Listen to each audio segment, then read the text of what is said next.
Night Blitz on Newswatch 12. Welcome to the Friday Night Blitz. As you can see, we've moved, but for some reason they decided to keep us around. I'm Chris Leone. He's Brandon Cameraman. It's the last week of the regular season, and there's a lot of teams still fighting for either a conference title or just the chance to get into the playoffs. For South Medford, winning in. For Grants Pass, a victory over Willamette secures a perfect season and an outright conference title. But the most interesting game of the week means almost nothing in terms of postseason. Sheldon at North Medford. The winner does have an outside shot at a share of the league title. Highly unlikely, but it's two top 10 teams on the last week of the regular season.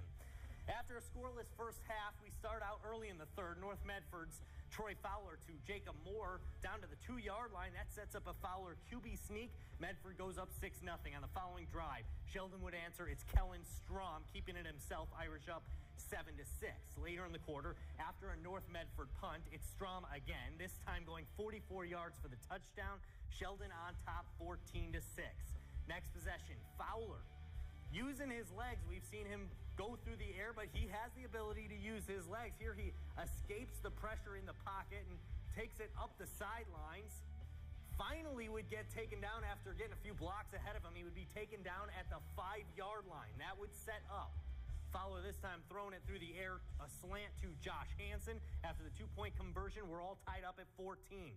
Now in the fourth, Sheldon, the running game again. It's Logan Comer taking the handoff, cutting it back to the other end for the touchdown. Nice cutback. Irish up 21-14. On the ensuing possession, North Medford with a chance to tie it up, down a touchdown. Fowler over to Nick Janakis. Janakis inside the 5-yard line, but the ball is on the ground. He's stripped. Sheldon recovers. Janakis also injured on the play, would not return to the game. Now, with a minute to go, North needing a stop on 4th down. They get it as Calvin Cassidy tackles Strom in the backfield looking for a tie. It's Fowler, but he is picked off, and that seals the win for Sheldon. Irish win 21-14. I think Sheldon is obviously one of the better teams in the state. They're 8-1, and we just showed we can play with anybody, and I think our kids believe that. So we're not going to make a big deal about a loss. You know, we don't want it, but I thought our kids we had every chance to win tonight. We had a couple chances to win. The reason it's unlikely Sheldon will get a share of the league title is that Grants Pass ends the season against Willamette. Well, nothing against the Wolverines, but GP is undefeated and had 63 points in a quarter and a half against South Eugene last week. A Willamette win would probably qualify as the upset of the year. Out to Grants Pass, and GP got off to a big lead early, and they would not look back. Second quarter, cavemen in enemy territory. Javen Appling looking to the end zone. He finds his receiver. Nice catch there by Kirkland Meadows. 49-12. Grants Pass in this one. Moving into the third quarter, Grants Pass looking to keep the ball rolling against the Wolverines and looking to close out an undefeated season to go along with the conference championship. This is Keegan Weiss with a big run along the far sideline. He will take it in for the touchdown. All Grants Pass in this one as they are up 55-12 over Willamette. The Wolverines, though, looking to answer. Cozy Mitchell across the middle, and he is picked off by Jarrett Musser.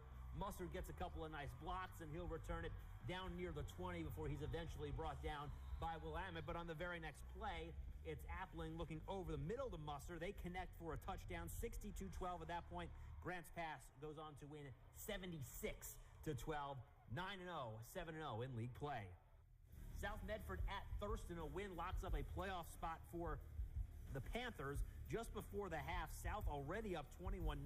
Craig Contreras with the clock winding down. Beautiful throw to Chase Cota. He hauls it in for the touchdown. 28-0 South Medford at the half. 28-7 in the fourth. Thurston looking to make a comeback. This is Johnny Contreras. He hits Caden Morton in stride, and he finally gets brought down inside the 20-yard line. That'll set up Contreras again on the rollout. Finds Cassim Hall for the TD. Thurston within 2 scores.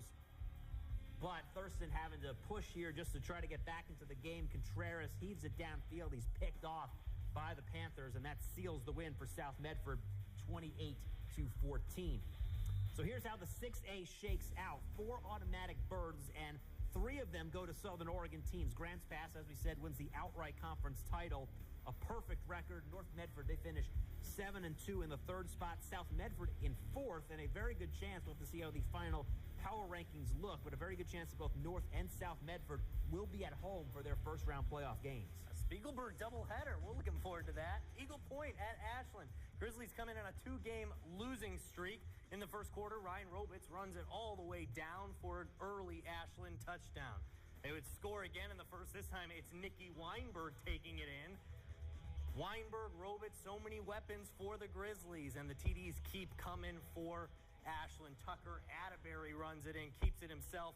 Grizzlies led 28-0 at the end of the first quarter.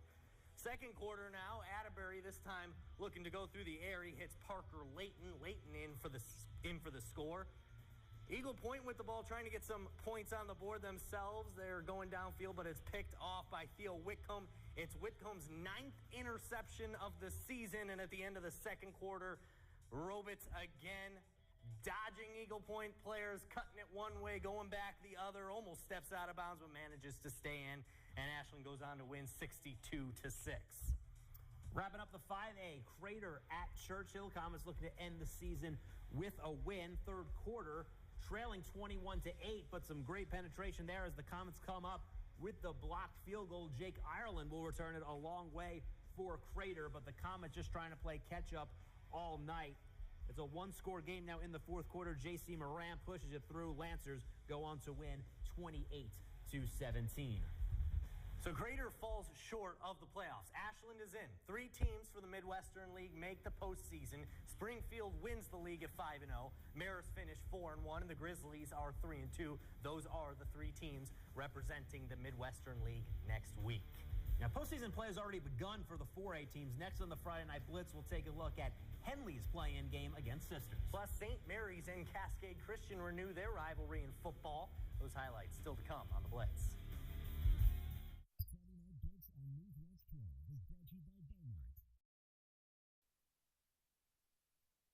Now, Friday Night Blitz on Newswatch 12. Of the 6 classifications of high school football, the 4A is the only one that still has play-in games. Mazama and Phoenix both got byes through the play-in round, with the other 2 Klamath Falls schools in action tonight. Klamath Union on the road against Crook County, while Henley gets a home game against Sisters. We'll pick it up right here. Sidelines muddy, field slippery. That laid cause to a backyard-style game. Second quarter, Sisters' Tanner Head hands it off to Logan Shute. He charges through for the second score of the night, 14-0 Sisters. Second quarter, Henley with the ball. Chase Fernlin to Connor Noonan. Connor Noonan gets in. It's 14-6. Still in the second, Henley with the ball again. Daniel Goodell makes a very long pass to Hunter Rassica. Rassica takes it the rest of the way. Sisters still with the lead. Still in the second quarter, Henley again with the ball. This time it goes to the sideline. Receiver has it but loses control of it. Logan Shute recovers. Sisters goes big in the second half. They win 35-12. St. Mary's and Cascade Christian, 2 Medford-based schools who have a big rivalry in almost every sport except football. The 2 teams haven't played each other on the gridiron since 2006, so the players tonight experiencing their first taste of this rivalry on the field. It was our Friday Night Blitz game of the week from U.S. Cellular Park. This was Cascade Christian's first play from scrimmage. The pass out in the flat to Jake Booker. He gets 1 block and then does the rest himself, outruns everybody, 85 yards for the touchdown, 7-0 Crusaders early on.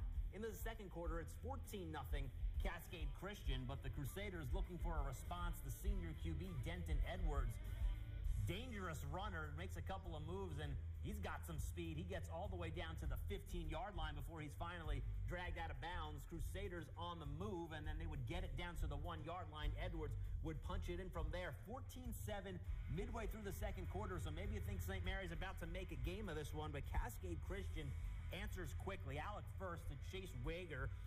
Wager catches it at the 10 and then just muscles his way into the end zone. 21-7 Cascade Christian with a few minutes to go in the second quarter. St. Mary's gets the ball back, looking to put together a drive, but Edwards is picked off by Wager, and he gets it down to about the 10. So great field position for Cascade Christian, and they cash in.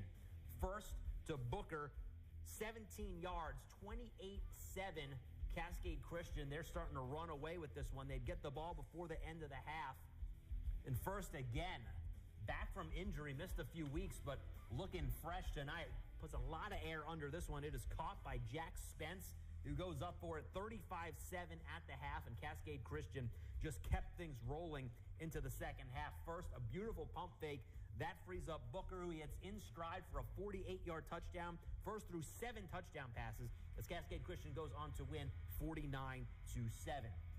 Let's check out the other scores from around the area. Plymouth Union eliminated in their 4A play-in game 41-14. Illinois Valley clinches the playoff spot as they beat Lakeview 62-0. Rogue River falls to Riddle 42-34, while Lost River roughs up Bonanza 55-14. Gold Beach 38-12 over Bandon, while Camas Valley beats Hosanna Christian 46-8. More 1A scores coming at you as we have Butte Falls losing 34-26 to Gilchrist. Prospect loses 70-46 to Days Creek. And rounding out our scores for the day, Triad beats Elkton 48-22. Powers 70-34 over Chiloquin.